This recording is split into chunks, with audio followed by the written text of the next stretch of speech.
Vinde a mim, todos os que estáis cansados e oprimidos, e eu vos aliviarei. Tomai sobre vós o meu jugo e aprendei de mim, que sou manso e humilde de coração, e encontrareis descanso para as vossas almas, porque o meu jugo é suave e o meu fardo é leve.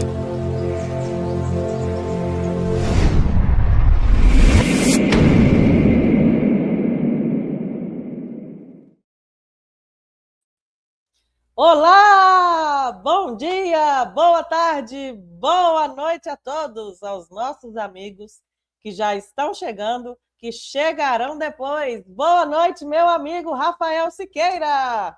Muito boa noite, Carol. Que dia maravilhoso! É o dia do meu aniversário, o dia de comemorar junto com vocês.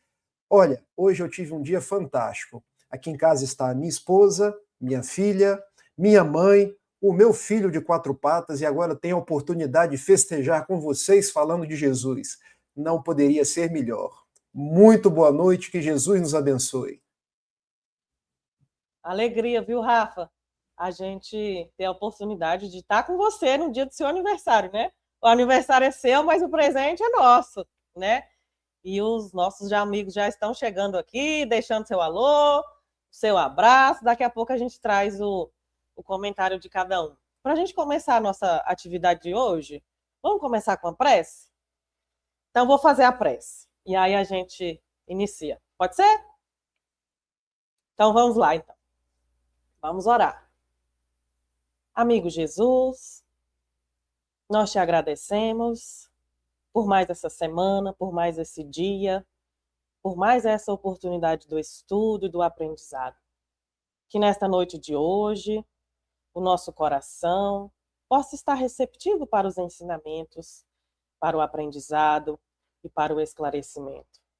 Neste dia tão especial, que é o aniversário do nosso amigo Rafa, que o Senhor possa derramar sobre ele a sua paz, a sua luz, a serenidade, possa renovar a sua fé, a sua coragem, a sua esperança e a sua perseverança.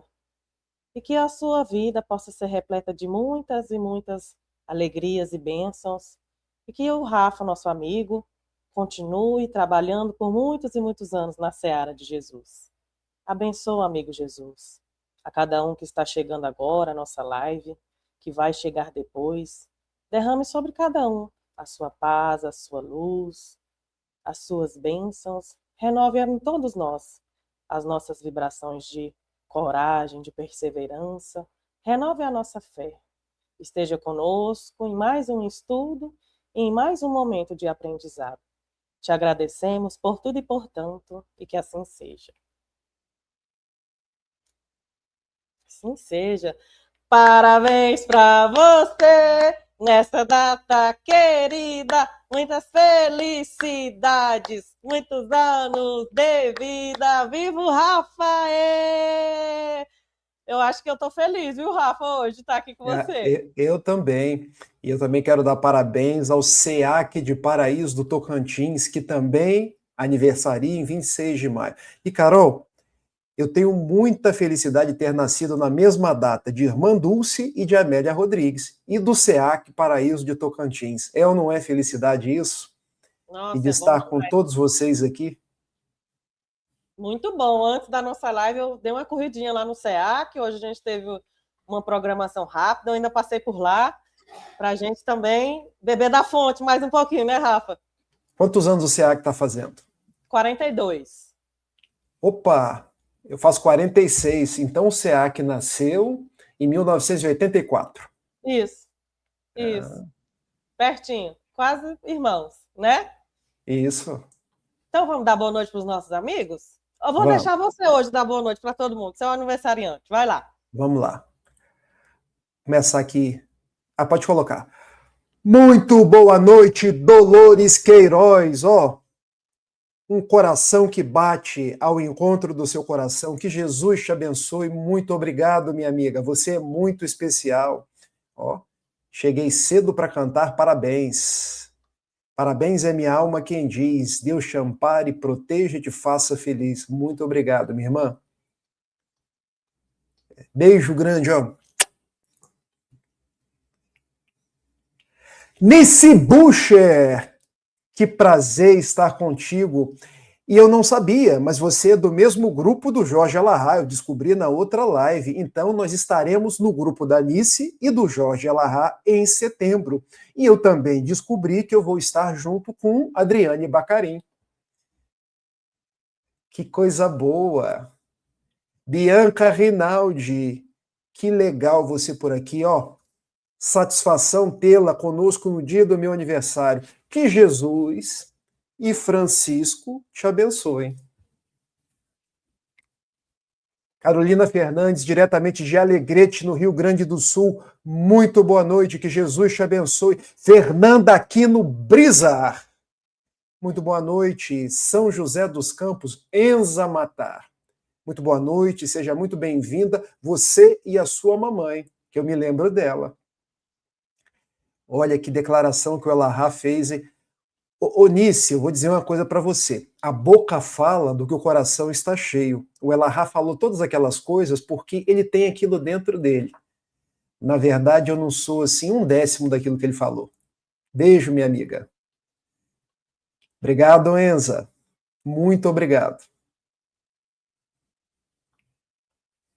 Hoje eu recebi uma mensagem via WhatsApp diretamente da Intergaláxia, do nosso querido Júlio Lourenço. Ô Júlio, se você estiver aí no celular e quiser nos dar a honra da sua companhia, venha estar conosco. Quem sabe você nos dá esse presente de aniversário? Ostília Lisboa Campos, muito boa noite, de Belém do Pará. A Anice está cumprimentando, a Enza, Dodô e as outras amiguinhas. Evelyn Vardini, muito boa noite, minha amiga. Que Jesus te abençoe. Lia Valente Burim, de Terras... Agora eu não sei, paulista é interior, paulistano é capital. Então, de Terras Paulistanas. Que Jesus te abençoe. Muito obrigado, viu, Lia? Estamos juntos nessa caminhada. Heloísa de Oliveira Bueno, muito obrigado, minha amiga. Um grande abraço, que Jesus te abençoe. Obrigado, Evelyn. Salvo engano, foi a Evelyn que escreveu numa palestra que eu fiz, que ela falou que achou interessante eu dizer o que a mineira tem. Vocês estão vendo como é que eu leio os comentários? E aí, Júlio, quem sabe você vem estar conosco hoje. Terezinha Falque Ribeiro, diretamente de Brasília, mais precisamente Águas Claras. Eu ouso dizer que a personalidade mais linda de Águas Claras, linda exteriormente, linda de sentimentos. Que Jesus te abençoe. Vânia Bertolino, e ela é de Brasília. Muito bem-vinda. Muito obrigado, Fernanda. Muito obrigado. Rita Isabel mandou uma mensagem no WhatsApp para mim e eu respondi. Muito obrigado pela sua presença. Também Ana Cristina Aragon falou comigo e eu respondi também. Beijo grande. Olha só, diretamente de Canela. Ô, minha Carol, amiga. Marisa é minha amiga. Um beijo, Marisa. Você já foi a Canela, Carol? Ainda não, ainda não. Que cidade bonita, Carol. Lá tem uma igreja que é um espetáculo. Aliás, lá tem igreja, lá tem chocolate, lá tem Gramado que é perto, lá tem a cidade que é maravilhosa e lá tem a Marisa, que é amiga da Carol. Então tem tudo de bom. Esse final de semana ela me mandou mensagem falando que tinha... A gente é amiga em comum de um outro grupo de estudo que a gente faz junto, né? E aí ela me mandou uma mensagem, disse que tinha achado eu e você no YouTube. Eu falei, que legal, terça-feira a gente vai estar lá ao vivo. E vem cá, que grupo de estudo é esse? O Evangelho Redivivo. Ah, tá, aquele da FEB, né? Isso. Esse é o grupo dos iniciados. Boa noite, Rosa Amélia, diretamente de Itupeva, São Paulo. Eu agora estou andando no estado de São Paulo, eu estou sabendo que existe o Vale do Paraíba, que existe a região do ABC Paulista. Carol, eu fui a Santo André esse final de semana. Eu falei, moço, como é que chega em Santo André? Aí ele falou assim para mim, primeiro você para no Tietê, não desce ali, porque ali é São Paulo. depois vai para São Caetano, também não desce ali, é a próxima. Aí quando chegou em São Caetano, eu dormi. Falei, meu Deus do céu, e agora? A sorte é que o motorista foi lá e me puxou. Moço, chegou. Eu falei, será que eu estou no umbral? Não, você chegou no céu, Santo André. Maurício Franco, seja muito bem-vindo. Obrigado, Rosamélia. Tânia Regina, que Jesus te abençoe. Ela estava na live lá do IDEAC, eu a cumprimentei lá. Ângela Seabra, de Carmo da Mata, Minas Gerais. Ó, o Júlio, ó.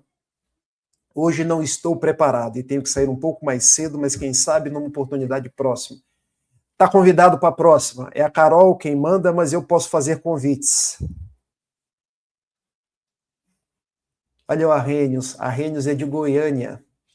Uma pessoa muito inteligente, compromissada com os estudos. Muito bem-vindo, Arrhenius. Muito bem-vindo, Eleusa Albuquerque. Eita, Alice Leone. Muito bem-vinda, companheira. Isabel Moreira, muito boa noite. Geni Maria de Lourdes, muito boa noite. E Acho foi. que a gente já cumprimentou todo mundo, né? E aí, de acordo com o que o pessoal for chegando, a gente vai trazendo o comentário na tela. Pode ser assim? Que aí você vê todos os parabéns de todo mundo que está te mandando hoje. Tá bom? Tá joia. Então, vamos lá. Hoje, o nosso estudo, nós já vamos para o episódio de número 26. Quase acabando essa primeira parte da nossa série. E hoje nós vamos para a parábola do juiz iníquo. A gente a gente está seguindo esse livrinho aqui, ó. Cadê o seu, Rafa? Esse livrinho aqui do Rodolfo Caligares, esse da capinha verde. Esse livro, ele tem 28 capítulos, só que aí teve um capítulo, a gente está fazendo uma live por capítulo. E aí teve um dos capítulos que nós dividimos em 2 episódios, porque tinha mais de uma parábola e eram parábolas assim belíssimas, riquíssimas. Então nós dividimos para que a gente pudesse ir um pouquinho mais devagar em cada uma, para a gente tentar absorver o máximo de conhecimento que a gente conseguiria. E aí hoje, no livro, nós estamos no capítulo 25, mas como a gente dividiu, né? Então a gente está no episódio 26, que é a parábola do juiz iníquo. E aí, além da gente utilizar bastante o livro do Rodolfo Caligares, então a gente tem como referência para agregar ao nosso estudo também o livro do Caiba Chuta, né?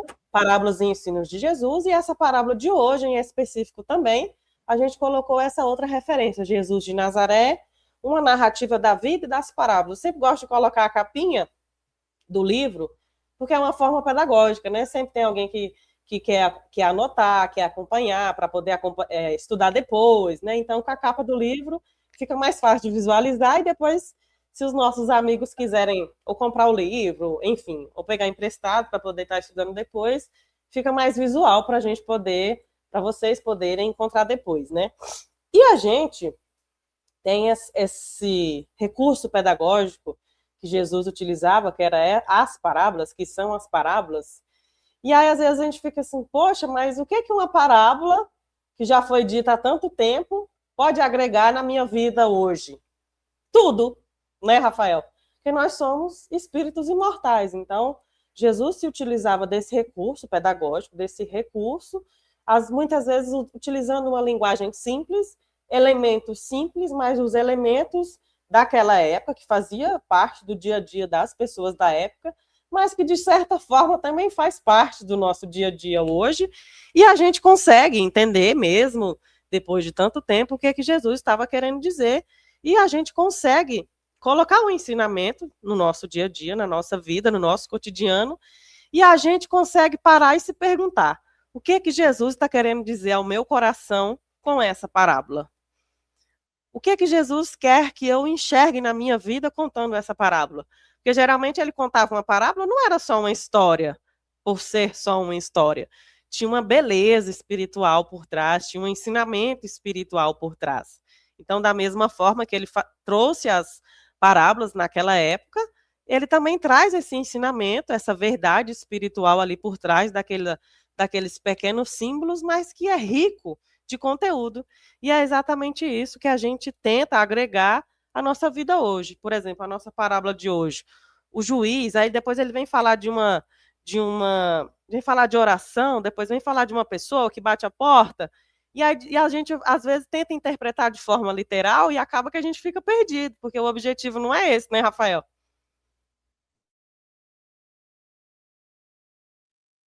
Eu acho, Carol, que eu já até falei isso aqui anteriormente, mas as parábolas eram um recurso que já era, de uma certa forma, utilizada pelo povo hebreu. E Jesus era um homem judeu ao seu tempo. E para que a gente possa entender como funciona uma parábola, eu não sei se eu já trouxe isso aqui, mas eu vou trazer hoje de novo. A cultura hebraica trabalhava com níveis de interpretação. E nós podemos extrair esses níveis de uma palavra, pardes. Na verdade, são consoantes, o P, o R, o D e o S, que a gente coloca as vogais para poder formar pardes. Pardes quer dizer jardim. Se a gente pega a letra P, P em hebraico é pshat, que é literalidade. É quando você vê uma parábola e enxerga ela na literalidade. Por exemplo, parábola do juiz iníquo. Se você for enxergar isso na literalidade, você vai pensar, existe um juiz, existe um tribunal, existe um juiz injusto. A mensagem de Jesus é essa, mas isso é literalidade. E a cultura judaica não trabalhava com literalidade. A grande dificuldade de nós ocidentais, às vezes, entendermos as parábolas, é que nós somos frutos de uma cultura greco-romana. A cultura greco-romana, greco da Grécia, romana de onde vem o latim, de onde vêm as civilizações que nos originaram. Por exemplo, o português, o espanhol, o francês e o romeno vêm do latim. A nossa legislação, ela provém das lex romanas.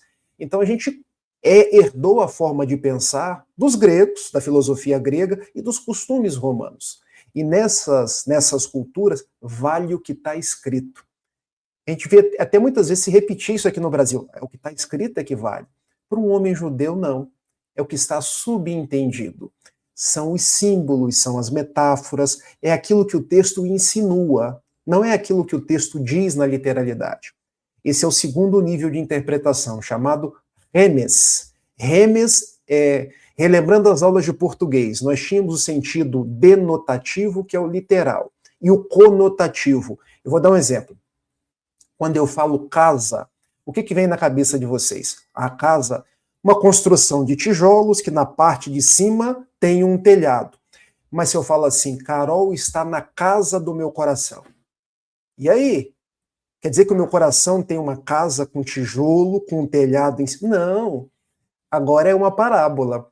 Na verdade, eu gosto tanto da Carol que ela está no meu sentimento, na minha afeição. Isso é remes. Aí nós chegamos no terceiro nível de interpretação, que é o darash. Darash é o verbo que forma o substantivo midrash. É quando os rabinos judaicos, eles, com a sua cultura, com os seus estudos, eles faziam interpretações da lei. Ou seja, as lacunas, eles traziam elementos para poder ver o que estava faltando ali. Por exemplo, quando Jesus diz assim, Simão Pedro pergunta a Jesus, lá em Mateus 18, 21 e 22, Mestre, quantas vezes eu devo perdoar o meu irmão? Até 7 vezes? E eis que Jesus responde, não te digo 7, mas 70 vezes 7. Isso é uma conta de multiplicar? 649? É isso que dá a conta, Carol? É 649. Não. Jesus estava falando de uma forma simbólica. E para entender, eu preciso voltar ao Antigo Testamento. Porque houve 2 irmãos, Caim e Abel.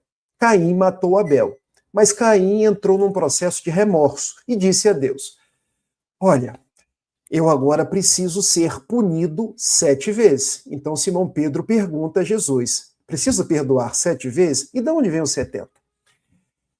A 5ª geração após Caim era Lameque. E Lameque, diferente do seu antepassado, ele mata um homem e fere um menino. E ele, no seu processo de remorso, diz, Se o meu antepassado Caim precisou ser punido 7 vezes, eu precisarei ser punido 70 vezes 7. Então, o que é o drash? É você suprir as lacunas com a interpretação dos antigos, juntando um texto com outro. Então, quando Jesus fala 70 vezes 7, vamos ressignificar essa lei do Antigo Testamento, que fala de ódio, que fala de castigo, que fala de punição. Vamos trazer o amor? Olha a interpretação Midrash. Existe a interpretação Sod, ou Sud, conforme a etimologia hebraica, que é a interpretação espiritual. Por exemplo, é melhor que arranque as suas mãos, se ela for motivo de escândalo, do que adentrar com ela no reino dos céus. É para alguém arrancar a mão ou arrancar os olhos se eles forem motivo de escândalo? Qual a interpretação espiritual disso? Nós sabemos que os nossos olhos forem motivos de escândalo. É Mário Sobral, né, Carol? Em Memória de um Suicida? Que perde as mãozinhas, né? Que perde as mãozinhas. Qual é a interpretação? Se eu uso mal as mãos, numa próxima eu posso vir sem as mãos. É por isso que Jesus disse, é melhor que corte as suas mãos numa vida futura, se elas forem objeto de escândalo, do que entrar na vida verdadeira, ou seja, o espírito vai se purificar e você precisa deixar para trás as marcas dos equívocos. Então eu falei de Pshá, de Remes, de Drash e de Sod. O homem judeu afasta a primeira, que é o Pshat. Ele fica com as outras 3, Remes, Drash e Sod. Quando Jesus contava uma parábola, a literalidade pouco importava. Era do Remes para frente, porque ele queria evocar em nós um entendimento moral, para que nós tivéssemos uma estrada por onde caminhar nos caminhos do futuro. É isso. Deixa eu trazer um comentário da Cíntia Orozco, que ela falou assim, ó, Jesus nos compreendia tanto que se colocava em nosso nível para que compreendêssemos a mensagem como crianças no início da caminhada. Olha só que bonito que ela trouxe. Então, por isso ele utilizava dessa linguagem simples, né? Muitas vezes simples, mas que a gente às vezes tem que estudar bastante para a gente poder entender o que ele estava querendo dizer, né, Rafael? Deixa eu trazer mais um comentário da Josirene, que ela disse que hoje é a primeira vez que ela está participando da live com a gente, ao vivo. Seja bem-vinda, Josirene.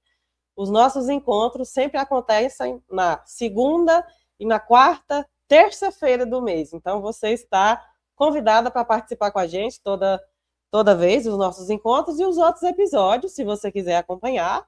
Eles estão salvos aqui no YouTube. Está tudo identificado na playlist. É só você acessar que aí você vai conseguir ter acesso aos outros episódios. Aqui. A Alice Leone está dizendo assim, 490 vezes, Rafa, e não 600 e tanto. Você já viu que de matemática eu tô muito ruim. 7 vezes 7 dá 49. Você traz o 0, 490. É isso. Muito obrigado, Alice. Corrija-me sempre que é necessário. Ele está emocionado, gente, que hoje é o aniversário dele. Olha o comentário da Fernanda, Rafa. O simples entende o básico, o profundo capta o essencial, o sábio enxerga o infinito. Olha só, a parábola funciona como um filtro espiritual. Ela revela, mas também protege. Olha só quanta coisa ela trouxe. E aqui é um outro detalhe, Carol. Porque os níveis de interpretação, de acordo com a nossa evolução espiritual, a gente vai estar num nível. Tem muita gente pegando na literalidade.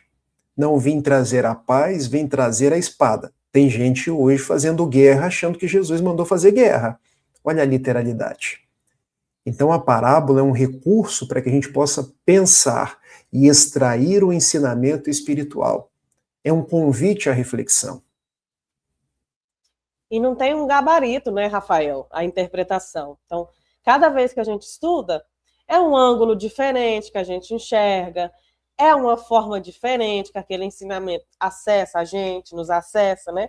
Porque a gente vai amadurecendo, a gente vai estudando um pouco mais, a gente vai ampliando o nosso olhar. Então, não tem um gabarito. Então, o nosso objetivo não é trazer uma interpretação e ser aquela correta, não. Né? A gente vai trazendo ali algumas coisas, algumas pinceladas que a gente já consegue enxergar, já consegue capturar do ensino, mas também os nossos amigos que estão nos acompanhando, eles podem trazer as contribuições deles também no chat, né, Rafa? Esse é um detalhe muito importante. Durante muitos séculos, nós tivemos a interpretação. A interpretação era a interpretação da igreja, a oficial. Quem saísse da oficial era heresia. Ou seja, não se podia pensar diferente de um padrão. E por conta desse padrão, quanta coisa boa foi se toldando. Essa realidade começou a mudar com a Reforma Protestante, porque Martinho Lutero ousou divergir, e depois vieram outros. E quando o pensamento fica mais plural, nós chegamos a várias possibilidades de entender o mesmo assunto, e isso é muito rico. O próprio povo hebreu já trabalhava com a Torá, que comporta 70 possibilidades de interpretação. Quando eu acho uma, eu achei uma. Ainda existem outras. Então eu nunca posso achar que eu tenho a verdade, a interpretação correta. Porque o amor abre sempre múltiplas facetas. E o caminho hoje de redenção espiritual é para nós trabalharmos juntos, irmos convergindo. Há um filósofo e teólogo francês chamado Teilhard de Chardin, que ele diz assim: para o alto tudo converge. Ou seja, independente da sua religião, independente da sua forma de interpretar, nós podemos convergir para o alto. Antes da gente ir para o texto, deixa eu só trazer o comentário da Fernanda, que ela colocou assim: Jesus nunca impôs verdades. Ele convidava as pessoas a refletir, sentir e concluir por si mesma. Isso é profundamente respeitoso com o livre-arbítrio, é verdade. Então, da mesma forma que ele deixava a parábola, naquela época, para as pessoas, como um convite para reflexão, como um convite para a sua autoanálise, é a mesma coisa que ele faz com a gente hoje, né? Então, a gente pode... Vamos para o texto, Rafa? Sim, olha, tem tanta coisa legal que as pessoas estão dizendo. Marquei algumas aqui para a gente trazer na hora da parábola. Aqui, vamos falar isso. A Marisa, ela falou assim, ó, retirar o espírito da letra, difícil, mas importante, para não lermos na literalidade. Jesus falava direto aos corações, convocava as mudanças mais íntimas. Essa é a verdade, Marisa. Essa convocação à mudança, né? A mudança interior. Marisa, olha só. E Paulo de Tarso enxergou isso. Tanto que em 2 Coríntios, capítulo 3, verso 6, ele disse assim: a letra mata, o espírito vivifica. Porque as religiões do mundo hoje, e eu não estou fazendo julgamento, gente, eu estou trazendo para nós discutirmos, ainda se fixam muito no que está escrito. E a gente fica brigando por interpretações. Mas a essência do texto é nós nos amarmos, nós nos tornarmos pessoas melhores, nós aprendemos a trabalhar juntos para a construção de uma terra melhor. Eu tenho certeza que todos querem paz na terra. Eu tenho certeza que todos nós queremos nos amar, queremos respeitar uns aos outros. E por que a gente briga tanto? Entre os cristãos, o texto é o mesmo. O mesmo texto de Mateus, de Marcos, de Lucas e de João, que um católico, um protestante, um espírita, um ortodoxo lê, e por que a gente precisa brigar por causa disso? Então vamos para o texto, Rafa? Vamos. Então a gente sempre traz o texto, né, de forma integral, porque às vezes se a gente pegar um pedacinho, pensar só um versículo, a gente corre o risco de trazer alguma interpretação recortada. E o nosso objetivo não é esse. Então, a gente sempre traz o texto completo para que vocês possam acompanhar e para que a gente também consiga observar a parábola no seu todo, completa, né? E a parábola de hoje, ela está no Evangelho de Lucas. Interessante que a gente sempre utiliza a tradução do Haroldo. E aqui, Rafa, na tradução do Haroldo, está escrito assim: a parábola da viúva e do juiz. Então, é a mesma parábola que o Rodolfo Caligares coloca, né? Parábola do juiz Inico. Eu vou pegar aqui uma Bíblia católica e uma Bíblia protestante para a gente poder ver quais os títulos que eles estão colocando. Pega e lá, vejam, então. O Rodolfo Caligares colocou o juiz Inico. Qual foi o que o Haroldo colocou? Parábola da viúva e do juiz. Vamos ver Olha aqui. só. Enquanto você vai buscar, vou dar boa noite para o pessoal que chegou. O Flávio Soares está dando parabéns. Olha só, o Aldo está sempre participando com a gente. O Arrênio já deixou um comentário bem legal. Eu gravei aqui, Arrênio. Daqui a pouquinho a gente traz seu comentário, tá? Às vezes, Carol, as pessoas me perguntam assim, Rafael, qual Bíblia que a gente compra? Aquela que você mais se afeiçoa. O ideal é que nós tenhamos várias para fazer comparações, porque as Bíblias não são iguais. Por exemplo, no meio evangélico, a João Ferreira de Almeida, que é um padre, depois se tornou um pastor português, que depois foi para a Holanda, é a mais utilizada. Então nós temos Nova Almeida atualizada. Tem 7 livros a menos que uma Bíblia católica. No meio acadêmico, por exemplo, quem vai fazer teologia vai ler muito a Bíblia de Jerusalém, que é uma Bíblia essencialmente católica. Mas tem outras Bíblias boas. A Bíblia do Peregrino ela é muito boa, tem muitas notas de rodapé. Nós temos a Bíblia da Ave Maria, que é muito utilizada na Igreja Católica. Enfim, eu vou pegar 2 versões aqui para a gente ver. A Nova Almeida atualizada. E vou pegar também a Bíblia de Jerusalém. Vou começar pela de Jerusalém.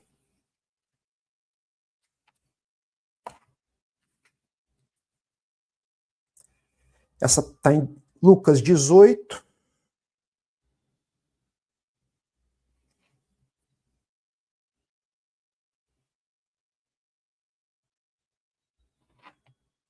O juiz iníquo e a viúva importuna. Olha que interessante. E já mudou. 3 Bíblias diferentes, 3 títulos diferentes. E vocês podem perguntar assim, uai, por que tanta diferença? Meus amigos, quando o evangelho foi escrito, ele foi escrito em grego. Era scriptum continuum, era tudo escritinho junto. A partir do século XIII, houve a divisão em capítulos. A partir do século XVI, a divisão em versos ou versículos. O versículo é o diminutivo de verso. E os títulos foram dados de acordo com o tradutor. Vejam, já peguei 3 Bíblias, 3 títulos diferentes. Agora eu vou pegar aqui a Nova Almeida atualizada, que é uma Bíblia protestante. Que, por sinal, eu gosto muito dessa Nova Almeida atualizada.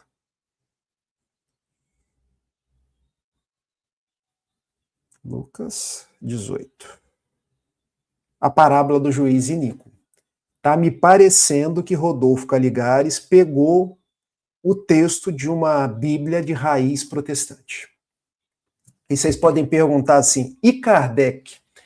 Kardec usou uma Bíblia muito comum na França à época, uma Bíblia católica, de Louis-Isaac Le Maseret de Sacy, a Bíblia de Sacy, que era muito utilizada naquela época. É isso. Deixa eu trazer o comentário da Fernanda, antes da gente ir para o texto. O pessoal hoje está participando tanto que eu não quero perder nenhum comentário, né, Rafa? Que a Fernanda falou assim, ó. Interessante que Jesus não queria apenas informar, ele queria transformar. Então, ele plantava histórias na alma das pessoas e essas histórias iam germinando com o tempo. E é exatamente isso, Fernanda. Ele plantava as histórias. Ele plantava a história no formato de um fermento, de uma rede, de uma pérola, de um tesouro, mas que com o tempo que nós, né, espíritos imortais, iríamos conseguir o que ele estava querendo dizer. Então, o grande convite de Jesus é isso, deixar que esse ensinamento germine no nosso coração, para que, de alguma forma, a gente consiga absorver isso, colocar em prática na nossa vida, e só assim a gente conseguir fazer a nossa transformação moral. Né, Rafael? Exatamente, Carol. A Fernanda ela traz contribuições muito boas. E isso traz assim um ensinamento precioso para nós, porque se fosse só para informar, era literalidade pura. Mas como era para transformar, caberia o esforço de meditar sobre tudo aquilo que Jesus estava dizendo. E mais, era um esforço contínuo que atravessaria os séculos, porque quanto mais nós melhoramos, crescemos em espírito e verdade, nós vamos olhando para as mesmas parábolas e vendo conteúdos diferentes. Vamos para o texto, Rafa? Vamos. Vou trazer então para a tela. Eu vou ler e você começa. E contava-lhes uma parábola sobre a necessidade de orar sempre e não desanimar, dizendo: Havia em uma cidade um juiz que não temia a Deus, nem respeitava homem algum. Havia naquela cidade também uma viúva que vinha a ele dizendo: Faze-me justiça contra meu litigante. Durante um tempo, ele não queria. Depois disso, ele disse a si mesmo: apesar de não temer a Deus, nem respeitar homem algum, por me dar trabalho essa viúva, farei justiça a ela, para que não venha, por fim, a me importunar. Disse o Senhor: ouvi o que diz o juiz da injustiça. Acaso Deus não fará justiça aos seus escolhidos, que bradam dia e noite, sendo longânime para com eles? Eu vos digo que lhes fará justiça com rapidez. Todavia, quando vier o Filho do Homem, encontrará a fé sobre a terra. Lucas 18, 1-8. Quando a gente traz a primeira leitura, a gente fica confuso, né? Mas primeiro ele está falando sobre o que ele está contando essa parábola para poder falar um pouco sobre a necessidade de orar e não desanimar. Aí depois ele já vem falando de um juiz que temia a Deus, mas não respeitava ninguém. E aí depois fala que esse juiz atendeu essa viúva porque ele queria se livrar dela, porque ela estava enchendo o saco dele. E aí depois vem falar sobre quando vier o Filho do Homem, encontrará a fé sobre a terra. Então, quando a gente faz a leitura direta, às vezes a gente fica confuso, né, Rafa? Se a gente for levar ao pé da letra, né, pode ser que a gente fique um pouco confuso e não interprete muito bem o que Jesus estava querendo dizer nessa parábola. Mas um dos pontos que ele queria dizer era sobre a perseverança, porque a viúva ficou insistindo tanto para que o juiz pudesse atendê-la, né, porque ele estava exercendo ali o seu ofício de juiz, e ela estava cobrando dele um direito que ela tinha na sociedade, que era ser atendida, né? De forma que, se a gente pensar, a mulher, naquela época, ela não tinha voz. Então, se ela era viúva, ela não tinha mais marido. Então, a mulher não tendo muita voz e não tendo mais um marido, aí que ela ficou sem voz mais ainda, né, Rafael?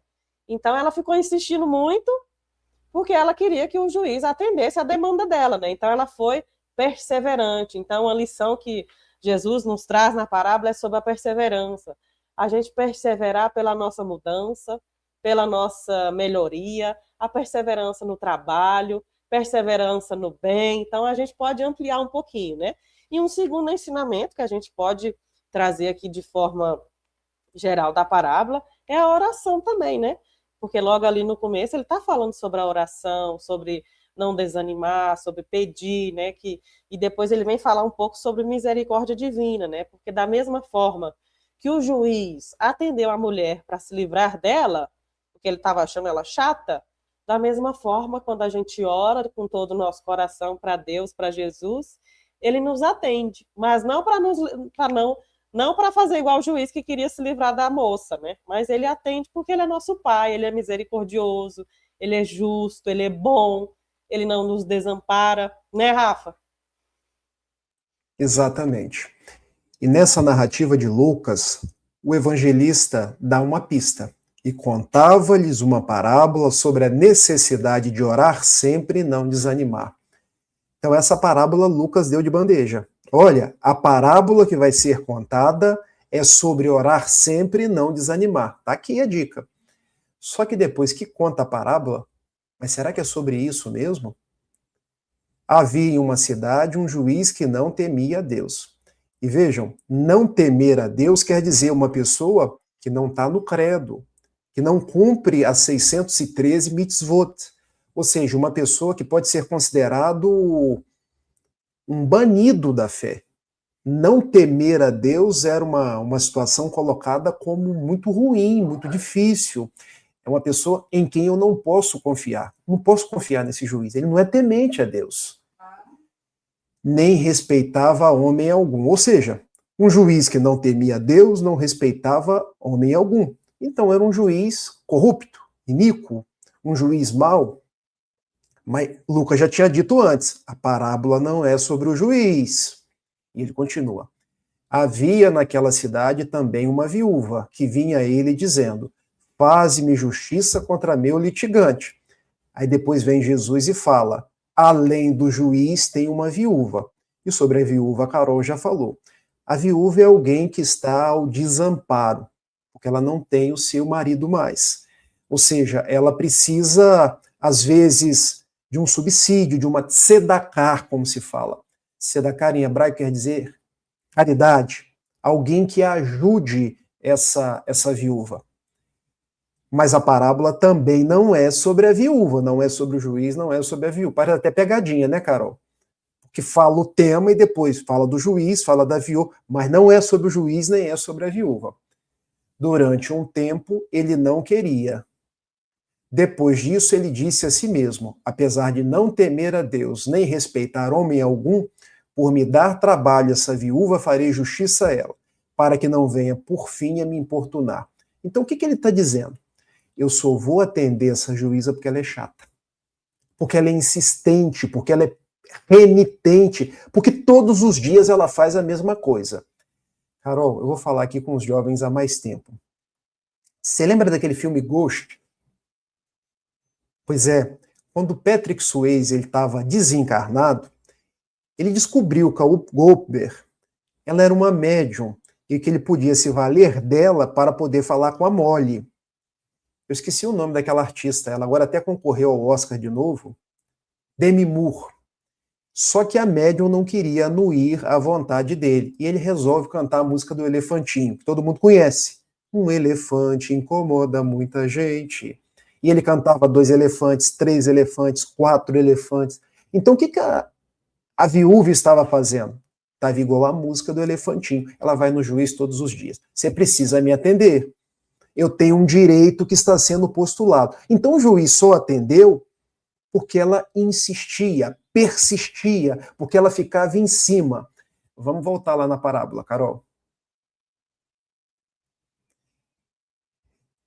Disse o Senhor: ouvi o que diz o juiz da injustiça. Acaso Deus não fará justiça aos seus escolhidos, que bradam dia e noite, sendo longânime para com eles?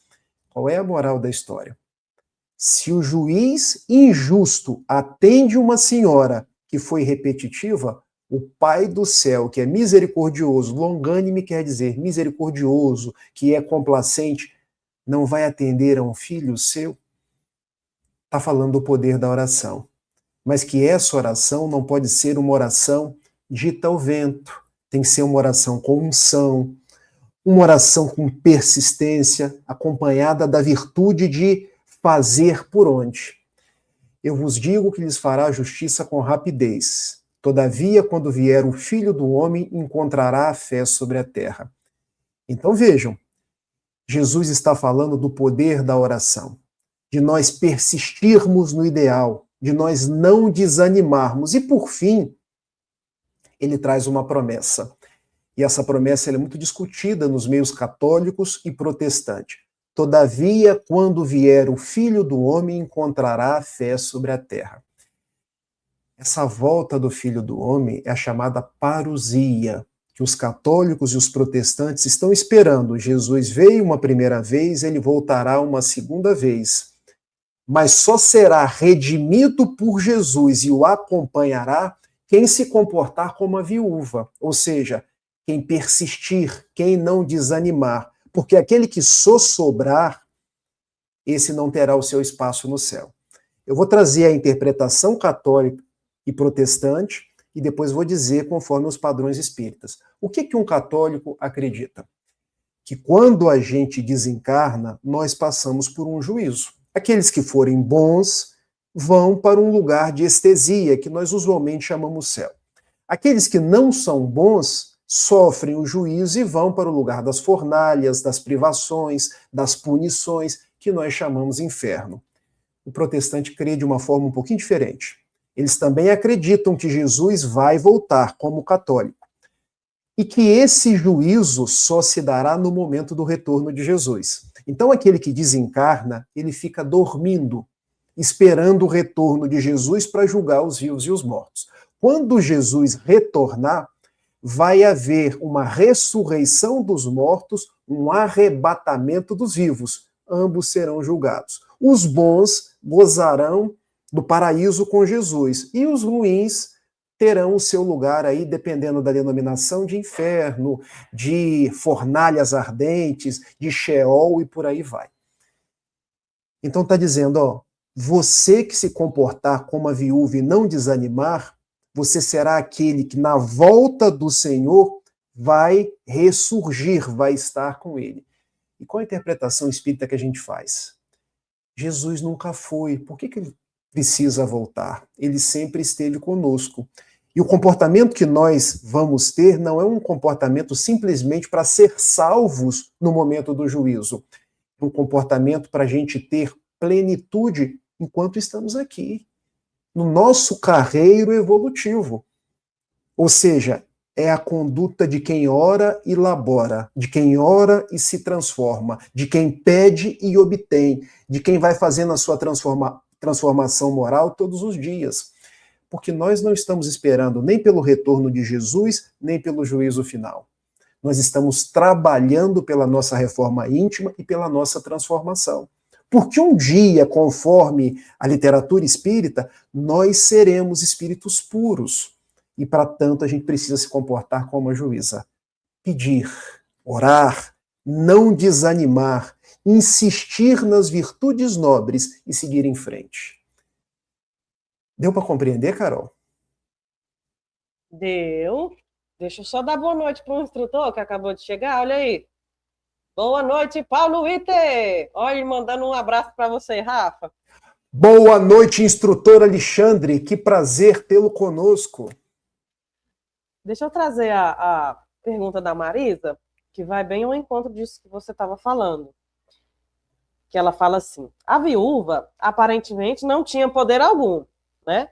Mas possuía voz, perseverança e esperança. Clamava pela misericórdia do juiz. Que poderíamos pensar em nós clamando por Deus? Ó. Marisa, vamos deixar a pergunta dela aí. Tira a interrogação da sua pergunta. E agora coloca um ponto final. A mesma pergunta vira a resposta. A viúva aparentemente não tinha poder algum. Aparentemente. Mas ela tinha todo o poder. E qual é o poder dela?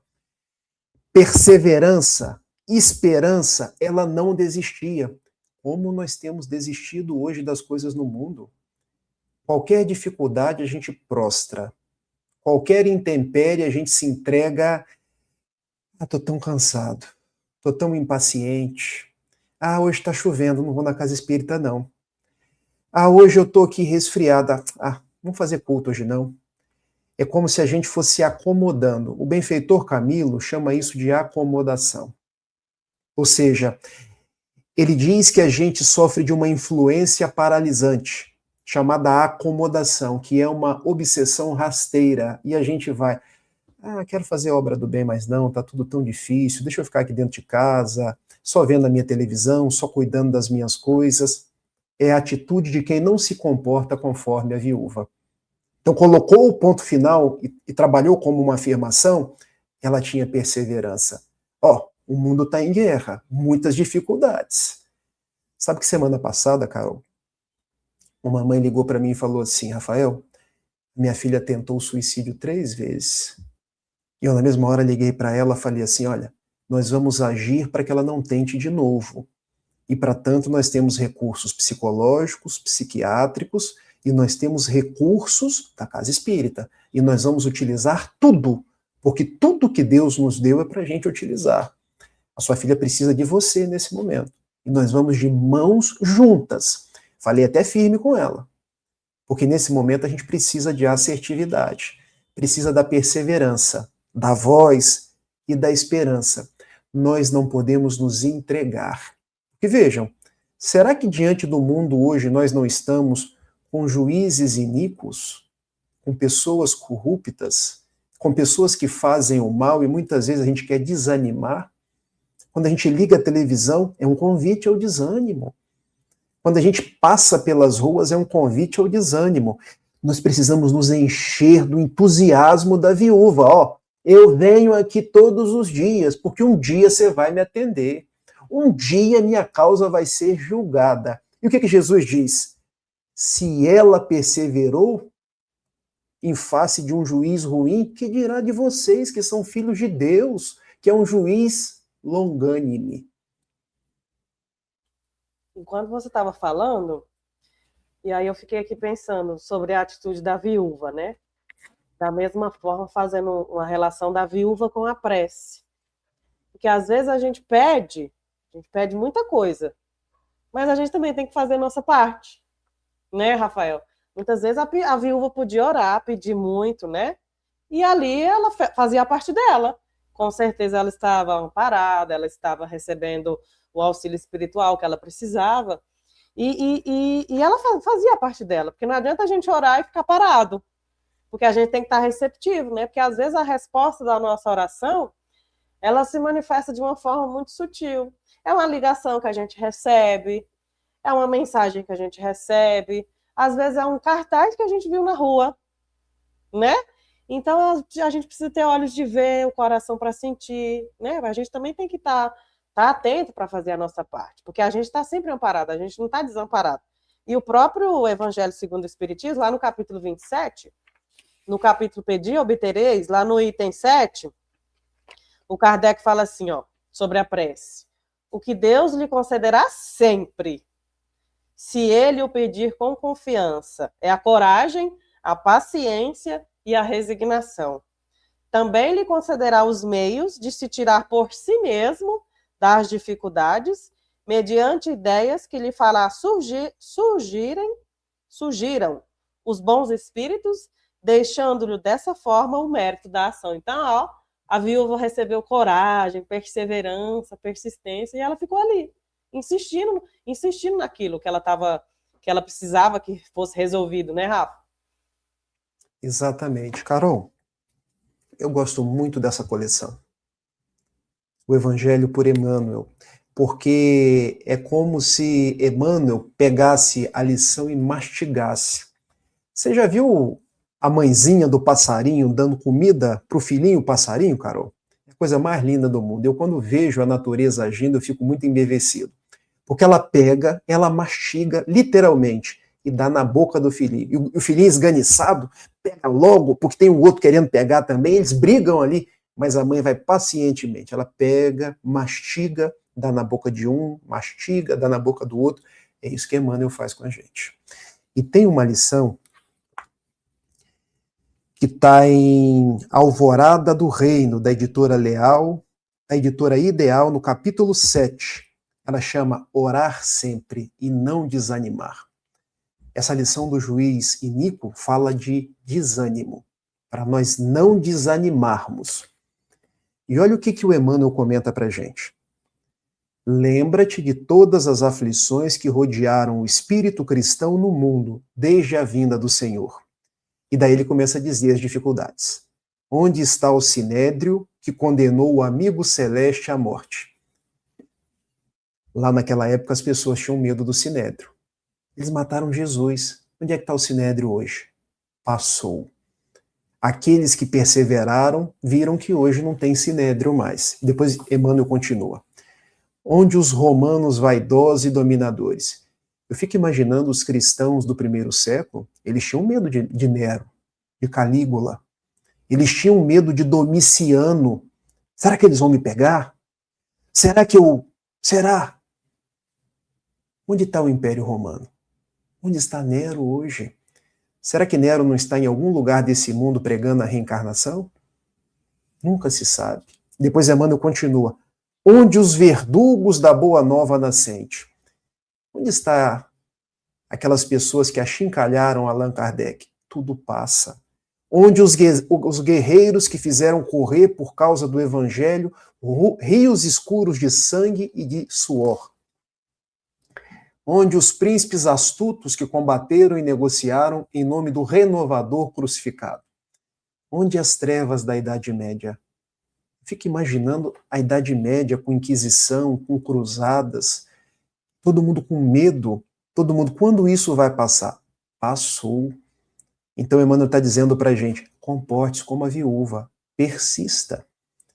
Onde os políticos e inquisidores de todos os matizes que feriram em nome do excelso benfeitor, arrojados pelo tempo aos despenhadeiros da cinza, fortalecer e consolidar o pedestal de luz, em que a figura do Cristo resplandece cada vez mais gloriosa no governo dos séculos.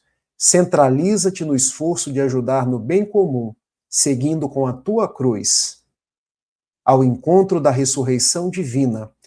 E Emmanuel aqui não trabalha a ressurreição conforme ressurreição da carne, como é visto pelos nossos irmãos protestantes, porque eles acham que aqueles que dormiram vão ressuscitar como Jesus ressuscitou, serão julgados, e os bons, os que morreram em Cristo, eles usam essa expressão, vão estar com Jesus. Emmanuel usa ressuscitar de uma outra forma, é o ressurgir no espírito. Quando nós nos despimos de nossas misérias morais, nós nos tornamos espíritos bons, conforme aquela escala do Livro dos Espíritos, 100 a 113. Impuro, bom e puro. Ou seja, ressurgir é vencer a ganga da matéria para nos tornar espíritos melhores. Nas surpresas constrangedoras da marcha, recorda que, antes de tudo, importa orar sempre, trabalhando, servindo, aprendendo, amando e nunca desfalecer. Sabe, Rafa, deixa eu resgatar o comentário da Sônia, que ela fala assim: a viúva vence pela insistência, não desanima, persiste. Só que em muitos momentos da nossa vida, né, isso que você já trouxe em outro momento, às vezes a gente fica acomodado, às vezes a gente fica com uma preguicinha, a gente tem essa dificuldade de fazer esse movimento dessa persistência, né? Às vezes algumas situações elas vão doer mais, a gente sente dor, eu sinto dor física, dor moral, Rafael também. Rafael tem as dificuldades dele, eu também tenho as minhas. E muitas vezes a gente passa por situações difíceis, desafiadoras até. E a oração, ela é um recurso que ela nos ajuda. A gente não está sozinho, a gente não está desamparado. Né? Como a gente já trouxe o comentário do Kardec, a gente recebe sempre as vibrações de coragem, de perseverança, de resiliência. Então, para a gente continuar firme na nossa trajetória. Teve um comentário aqui que eu perdi ele, mas eu lembro que a pessoa escreveu assim: Jesus está no leme. Então, às vezes, a gente tem dificuldade de enxergar isso. Jesus está na governadoria da terra, Jesus está na governadoria da nossa vida. Então, Jesus está no leme das nossas vidas. Jesus está ali pronto a nos amparar e a nos dar a mão sempre. Então, às vezes, a gente esquece. E um recurso que a gente tem para a gente se aproximar de Jesus é a oração, que muitas vezes a gente se esquece. E quando a gente fala de oração, Rafael e amigos, eu gosto muito do livro Boa Nova, que Humberto de Campos traz vários capítulos assim do encontro de Jesus com alguém. E eu sinto que esse livro é um livro que ele está muito próximo de nós, que parece, não que os outros não sejam assim, né? Mas parece que esse livro, Jesus está conversando com a gente ali, bem de pertinho, né? Porque tem muito daquelas pessoas em nós. Se a gente observar, nós ainda somos orgulhosos, nós ainda somos vaidosos, às vezes a gente desanima, às vezes a gente fica com raiva. Então a gente se identifica muito com aquelas pessoas ali que Jesus estava encontrando, né? E o capítulo 18, que é um capítulo exatamente especial, que fala sobre oração, que é o título A Oração Dominical, é exatamente o encontro de Jesus com Simão Pedro, né? Eles têm ali uma conversa, um pouco antes, né? E depois o Simão Pedro vai perguntar para ele exatamente sobre a prece. E eu vou trazer um trechinho que eu achei, assim, sensacional. Como se Jesus tivesse não, né? Porque Jesus está falando ao nosso coração aqui no livro. E ele fala assim, o Simão Pedro pergunta para Jesus assim: Mestre, será que Deus nos ouve todas as orações? Então Simão Pedro está questionando para Jesus, né? E aí Jesus responde: como não, Pedro? Todas as criaturas nascem com tendência para o mais alto e experimentam a necessidade de comungar com esse plano elevado, donde o Pai nos acompanha com o seu amor, todo justiça e sabedoria, onde as preces dos homens o procuram sob nome diversos. Então, onde a prece dos homens o procuram sob nome diversos. E aí o diálogo deles continua e o Pedro ainda vai perguntar assim. Pedro era perguntador, né? Mestre, como deveremos interpretar a oração? E Jesus vai responder assim: em tudo, deve a oração constituir o nosso recurso permanente de comunhão ininterrupta com Deus. Nesse intercâmbio incessante, as criaturas devem apresentar ao Pai, no segredo das íntimas aspirações, os seus anelos e esperanças, dúvidas e amargores. Essas confidências lhes atenuarão os cansaços do mundo, restaurando-lhes as energias, porque Deus lhes concederá de sua luz. É necessário, portanto, cultivar a prece para que ela se torne um elemento natural da vida, como a respiração. Olha só que bonito isso que o Humberto de Campos nos traz. É necessário cultivar a prece de forma que, em algum momento, a gente vai conseguir manter esse padrão, né? Manter essa boa vibração, e a gente vai conseguir manter essa vibração tão naturalmente como é respirar. Olha só que beleza, Rafael Humberto de Campos nos traz.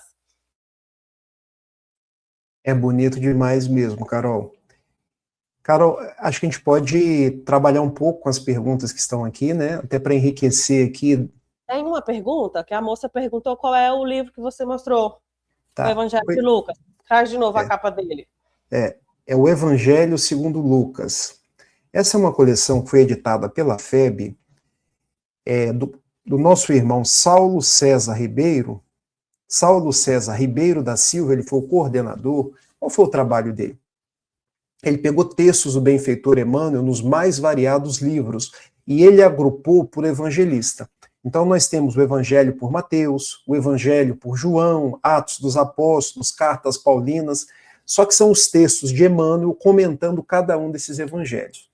Então a gente vai fazer um estudo, ou vai fazer uma palestra, a gente pega o tema, tá falando aqui sobre o juiz iníquo. Deixa eu ver se Emmanuel falou alguma coisa sobre o juiz iníquo. Então fica bem fácil da gente montar, porque aí a gente se reporta a Emmanuel. Essa é para você, ó. Essa volta de Jesus, quando você está falando sobre a volta de Jesus, né? Na Igreja Católica, é chamado como mesmo? Bom, o nome técnico é parousia, seria o retorno do Cristo, o retorno de Jesus. Escatológica, a escatologia é uma parte da teologia que estuda os finais dos tempos. Como seriam esses finais dos tempos? Então, assim, tem divergências entre uma denominação cristã e outra. Mas, assim, no grosso modo, as denominações cristãs, tanto a evangélica quanto a católica, falam do retorno de Jesus, acreditam na parousia. Jesus veio uma vez, e conforme os textos de Marcos 13 e Mateus 24, que é o sermão escatológico, ou o sermão do final dos tempos, Jesus iria retornar para fazer o juízo final, ou seja, separar os bons dos maus. Mas que antes haveria aquilo que a gente chama de sinais dos tempos, sinteleia cosmos, em grego. O céu se tisnará de cinza, a lua terá determinado aspecto, família se voltará como família, é o que está descrito na Bíblia. Mas parousia é o nome técnico e escatologia seria a parte da teologia que estuda os finais dos tempos.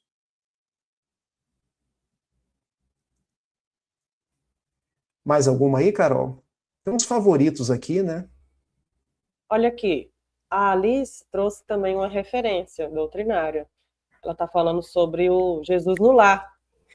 Realmente, Alice, Jesus no Lar traz lições belíssimas do encontro de Jesus com as pessoas, né? Inclusive, no Jesus no Lar, nós vamos ter um capítulo que é exatamente Jesus o capítulo... no Lar, esse...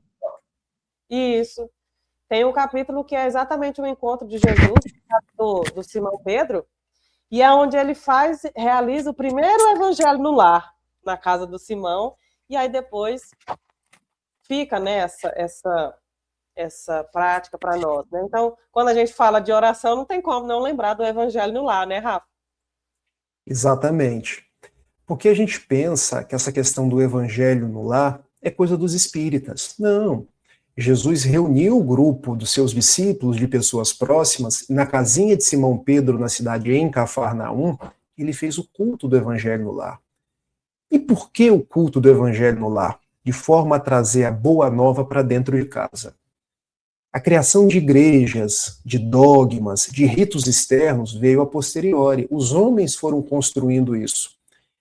O ideal de espiritualidade trazida por Jesus era a vivência da boa nova, a vivência do amor, a vivência da irmandade, e, para tanto, o lar era o melhor lugar de fazer isso. E que textos eles liam? A Torá, meus amigos, os profetas, porque o evangelho veio depois. Então não pensem que Cristo era cristão, porque o cristianismo surgiu pós-Cristo.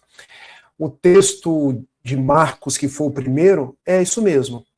A gente tem na Bíblia o texto de Mateus primeiro, de Marcos depois, mas segundo a maioria dos historiadores, Marcos teria vindo primeiro, ali pelo início da década de 60, Mateus um pouco depois. Vocês podem perguntar assim, mas Rafael, o livro Paulo e Estevão fala dos textos de Levi, e a Carol vai me lembrar disso. O que dizem os historiadores é que surgiu primeiro os escritos de Levi, e depois ele foi aperfeiçoado e virou o Evangelho de Mateus. Então seria Marcos, Mateus, Lucas e João. Mas o que se lia nos primeiros momentos, Jesus lia os textos de Isaías, ele gostava muito dos textos de Isaías. Foi inclusive o texto que ele leu quando ele foi à sinagoga lá em Nazaré.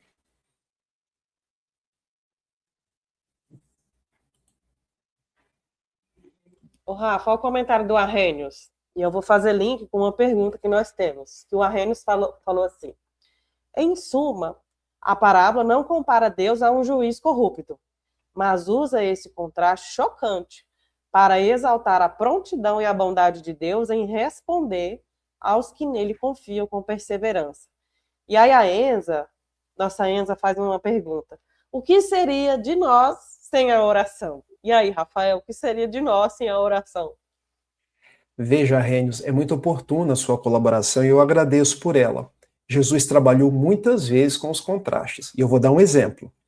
Tem uma passagem que ele diz assim: se o pai da terra a um filho que pede um pão não dá uma pedra, a um filho que pede um peixe não dá uma serpente, o que dirá o pai do céu? E agora ele trabalha com contraste mais uma vez. Se o juiz iníquo atendeu a viúva que era persistente, por que Deus, que é um bom pai, não atenderia a criatura que é filha dela, que são vocês? Então o contraste é uma figura de linguagem para ressaltar, assim como a parábola, um ensinamento moral. Muito boa a sua sacada. E a Enza depois coloca: o que seria de nós sem a oração? A oração, Enza, é o alimento da alma. Porque, veja, nós comemos, eu gosto muito de arroz, feijão, batata, para alimentar o corpo. A oração alimenta a alma. E uma das coisas que a gente tem feito pouco ultimamente é orar. Oração não é piloto automático. Por isso que nós, às vezes, falamos com as pessoas para fazer uma oração onde a gente efetivamente pense no que está falando. Não precisa ser palavras bonitas, não precisa ser uma coisa longa, mas que você esteja presente no que você está dizendo. Não que fazer o Pai Nosso, a Ave Maria ou alguma oração já conhecida seja ruim. Não é isso. São orações muito boas. O próprio Jesus nos ensinou a oração do Pai Nosso. Mas é para não se tornar repetitivo. Porque às vezes o que é repetitivo não tem presença de espírito. Então quando eu paro de noite, meu Pai, hoje foi um dia difícil, eu tive dificuldades, mas eu sei que você está comigo. Dá-me uma boa noite de sono, me ensine a ser uma pessoa melhor, cuida da minha esposa, cuida da minha vida. É você efetivamente conversar com Deus. E nesse processo, o que a gente sente é uma revitalização da alma. É um processo de recarregar bateria. Agora imagine, Pai Nosso que estais no céu. Dormiu, porque às vezes caiu no automático. Então, Enza, a oração é o alimento da alma. Tem uma fala de André Luiz, que eu queria pegar lá na íntegra depois. A oração é elemento sublime, através do qual a resposta de Deus sai do coração da vida para a vida do coração.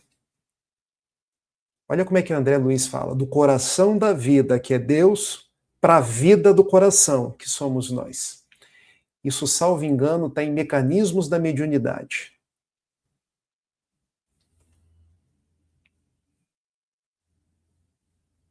Nisso que você estava trazendo sobre a oração ser o alimento da alma, estava até lendo uma mensagem hoje de Joana de Ângeles, nesse livrinho aqui, ó, Alegria de Viver. É um livro pequenininho, mas que tem lições belíssimas. E Joana de Ângeles fala assim: o ato de orar é mais amplo do que o mecanismo de repetir palavras. Olha só o Pai Nosso que você fez aí e dormiu, Rafa. A mente que ora se revitaliza. Olha só. A mente que ora se revitaliza, fortalecendo o corpo. Portadora de altas cargas de energias positivas. A prece faculta a sintonia com as fontes geradoras da vida, propiciando o intercâmbio com outras mentes que se movimentam nas faixas superiores do cosmos. Então, ó, energias positivas nos revigora, nos renova, né? O que seriam de nós sem a oração, né, Rafael? Olha o que o Paulo trouxe, ó. A oração nos sustenta, nos orienta, clareia nosso raciocínio, nos conecta com o amor divino. Isso mesmo. Perfeito, exatamente isso. E tem uma pergunta no Livro dos Espíritos, que é a 659, e Kardec trabalha muito com a questão da oração. Deixa eu abri-la aqui, que eu vou lê-la com vocês. Qual o caráter geral da prece? A prece é um ato de adoração. Orar a Deus é pensar nele, é aproximar-se dele, é pôr-se em comunicação com ele. Há 3 coisas podemos propor-nos por meio da prece: louvar, pedir, agradecer. O que é um louvor? Quando a gente fala em louvor, a gente pensa muito nos evangélicos, né, Carol? Louvor é um ato de exaltação. Te lembra daqueles hinos louvando a Deus? Louvor é você dar graça, é você engrandecer a Deus por tudo quanto nós temos. Então é pensar em Deus como o grande criador da vida. Eu acho muito bonito os judeus louvando a Deus, os protestantes louvando a Deus. Nós não temos muito costume de louvar a Deus, mas também a oração se presta a pedir e agradecer, porque nas nossas preces a gente pede, e não há problema nenhum em pedir. Podemos pedir, mas também que nós nos lembramos de agradecer. Quantas coisas boas a gente tem recebido. Eu sempre conto uma história de um dia que Divaldo Franco terminou o seu dia de trabalhos e ele foi dormir. E Joana de Ângeles se lhe acercou e disse assim: vai dormir, meu filho? Tô querendo. E a oração? Mas minha irmã, o meu dia já foi uma oração, quantas pessoas eu atendi, quantas palestras eu fiz. Meu filho, o sono é uma pré-morte. Eu fico pensando, se alguém falasse comigo, eu não volto no outro dia de manhã, eu acho que eu nem durmo. Eu vou para a sala e ligo a televisão. Vou ficar com medo de dormir e não voltar. Mas Joana sabia com quem ela estava falando, né? Ore, meu filho. E ele orou. Ele orou agradecendo por todas as bênçãos. E depois, meu filho, vai dormir? Ah, já orei. Mas agora você vai orar de novo e vai agradecer pelas coisas que você não sabe, mas não te aconteceram. E ele orou. Orou por tudo de bom que aconteceu, orou pelas coisas ruins que deixaram de acontecer. Porque às vezes, Carol, a gente vem cada um com um arranhão no braço. Ah, acabou meu dia. Não podia ter dado esse arranhão no braço, tá ardendo. Mas às vezes a programação era quebrar o braço, a gente só arranhou o braço. A gente está se esforçando e conseguiu só arranhar o braço. Aí ele foi dormir e Joana apareceu pela 3ª vez. Ele conta assim: mas achei que não fosse Joana, devia ser algum obsessor. Vai dormir, meu filho. Eu quero que você ore pela 3ª vez. E agora que você agradeça pelas dificuldades que te apareceram no caminho. Mas aí é masoquismo, minha irmã. Não. aí é presença de Deus, que através das dificuldades você cresce. E ele orou. Agradeceu pelas coisas boas, agradeceu pelas coisas ruins que deixaram de ocorrer e agradeceu pelas dificuldades que ensinam ele a ser uma pessoa melhor. Aí ele conta, Carol, ficou olhando de um lado, olhando para o outro, olhando para cima. Joana não estava ali mais, então ele dormiu. E depois ela apareceu para ele de novo. Ensine, meu filho, como que a gente tem que orar agradecendo por todas as coisas. Então, orar é conversar com Deus. Não importa a forma como você conversa, importa a contrição que você coloca na forma que está orando. Eu lembro, Carol, quando eu cheguei na casa espírita, eu tinha uma vergonha de fazer a prece, porque eu via aquelas pessoas mais antigas fazendo aquelas preces bonitas. Ó Deus dos mundos cintilantes, que peregrinos andam na multidão. Meu Deus do céu, como é que eu vou orar aqui na casa espírita? Eu vou fazer o Pai Nosso. E depois que eu descobri que oração era uma coisa simples, uma coisa de coração, então hoje eu fecho os olhos e falo com Deus. E é o que eu falo para as pessoas: fale com Deus, porque Deus te conhece, Ele sabe da sua vida e Ele atende às suas necessidades. E é isso, é mais simples do que a gente imagina, né? Deixa eu resgatar o comentário da Marisa, que ela falou assim: a oração é aquela que extrai do coração o que sentimos. Olha só, Rafa, conversar com Deus, né? Falar aquilo que a gente está sentindo. Dialoga com o Pai que está conosco em todos os momentos. Traz alívio às nossas dores e forças para persistirmos. É isso mesmo. Então, o importante não é orar muito, é orar bem, né? Então, é o próprio Evangelho segundo o Espiritismo e o Livro dos Espíritos também nos fala isso, né? Às vezes não é a quantidade de palavras, não são palavras bonitas, não são palavras rebuscadas, né? Palavras difíceis, mas o sentimento naquilo que a gente está colocando. Inclusive, a gente teve um comentário, Rafa, sobre isso, eu queria que você falasse, que é do Espiritismo, que ele fala assim: parece estranho essa questão da oração no meio espírita. Criticam as orações mecânicas de outras religiões, mas as orações espontâneas, entre aspas, dos espíritas sempre é cheia de palavras rebuscadas.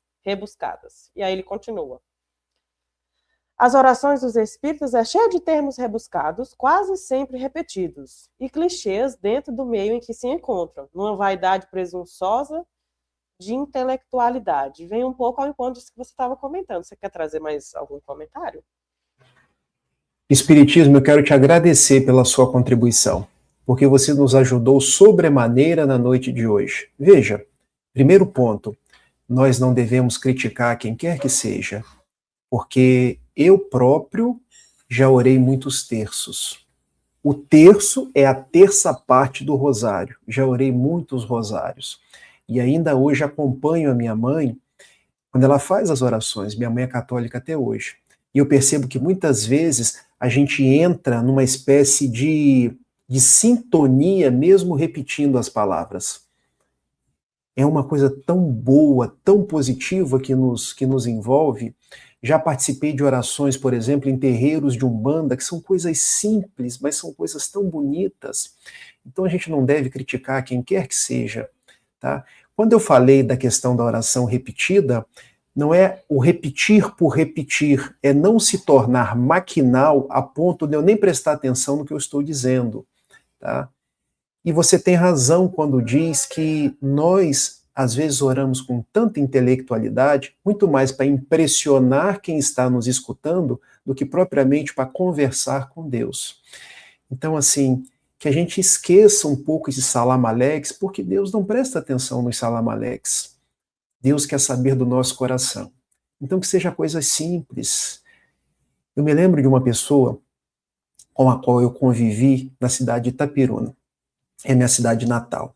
Uma pessoa tão simples, com muito pouco estudo, pronunciava as palavras errado, e eu via tantos comentários assim, maldosos em relação a ele, mas foi uma das melhores pessoas que eu conheci. Uma pessoa que quando eu me aproximava, eu assim sentia uma luminosidade, um calor vindo do coração, e às vezes você vê uma pessoa com poesia, com termos rebuscados, com tanta coisa pavoneando, e não tem aquela simplicidade.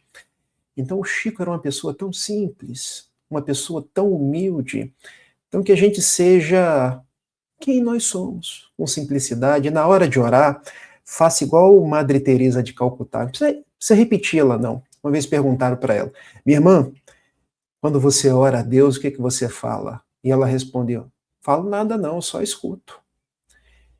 E ele, o que ele fala? Também não fala nada não, só escuta. Aí a pessoa, se ele não fala nada, se você não fala nada, como é que se dá isso?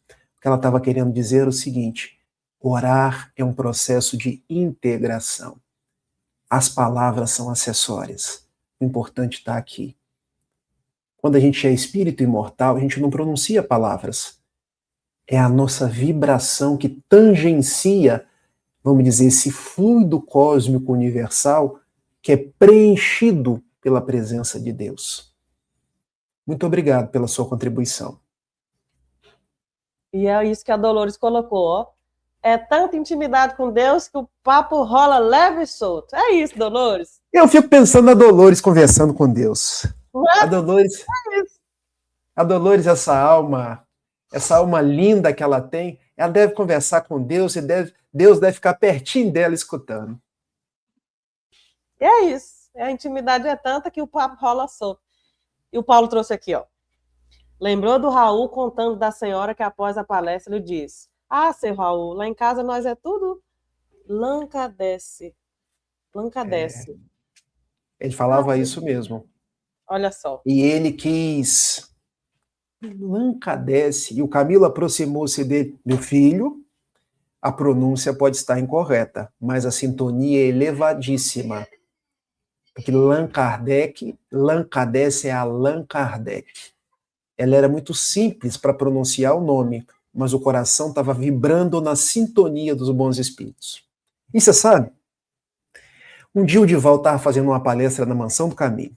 Não é na Mansão do Caminho, é no Grupo Espírita Caminho da Redenção, que tem aquele cenáculo bonito. E num determinado momento ele vê um spotlight na cabeça de uma pessoa. Ele pergunta para Joana: o que é isso? É uma alma nobre que está tendo uma prece atendida. E depois ele foi procurar saber quem é.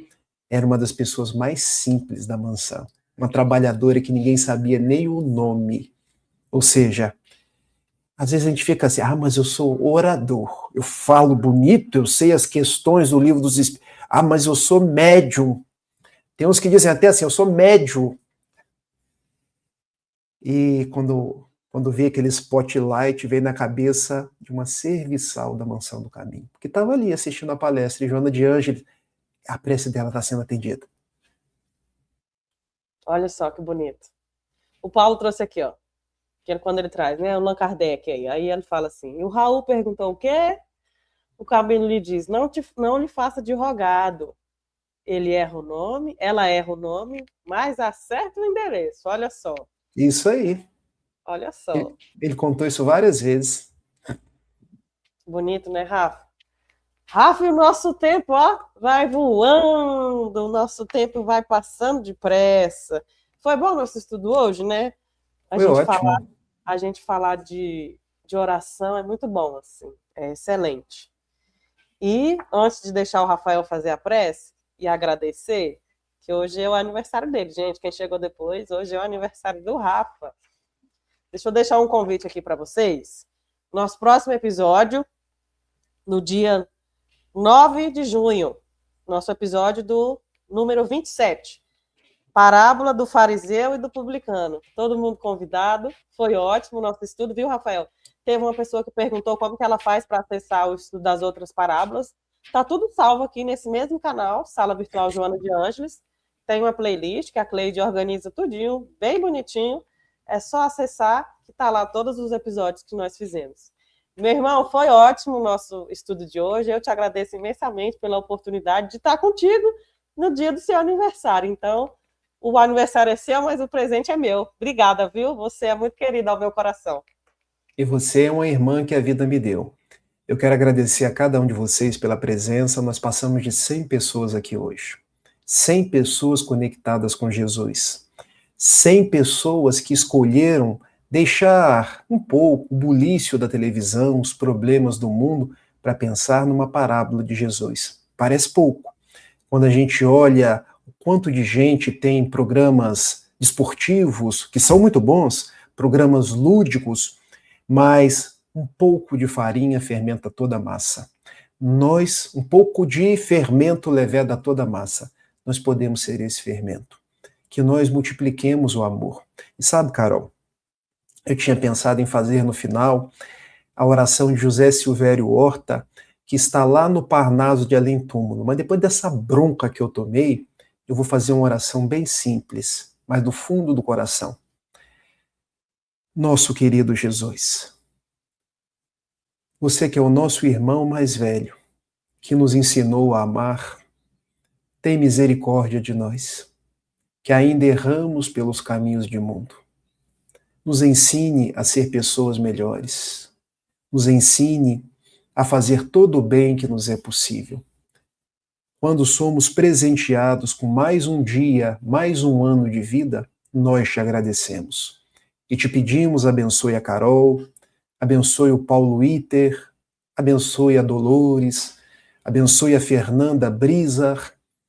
Eu não tenho como lembrar o nome de todos, Senhor. São mais de 100 pessoas. Mas eu peço que você abençoe a cada uma dessas pessoas, seus familiares, suas vidas e, sobretudo, suas dificuldades. Que nós tenhamos a certeza de que é possível nos comportar como aquela viúva, insistindo, perseverando e dando mostras de que quem anda contigo terá sempre a luz da vida. Muito obrigado por tudo, despede-nos na tua paz e permaneça conosco hoje, agora e sempre. Que assim seja.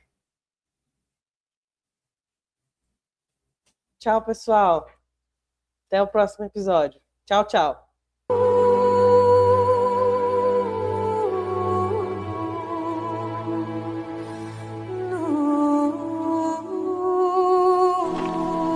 Vinde a mim, todos os que estáis cansados e oprimidos, e eu vos aliviarei. Tomai sobre vós o meu jugo e aprendei de mim que sou manso e humilde de coração, e encontrareis descanso para as vossas almas, porque o meu jugo é suave e o meu fardo é leve.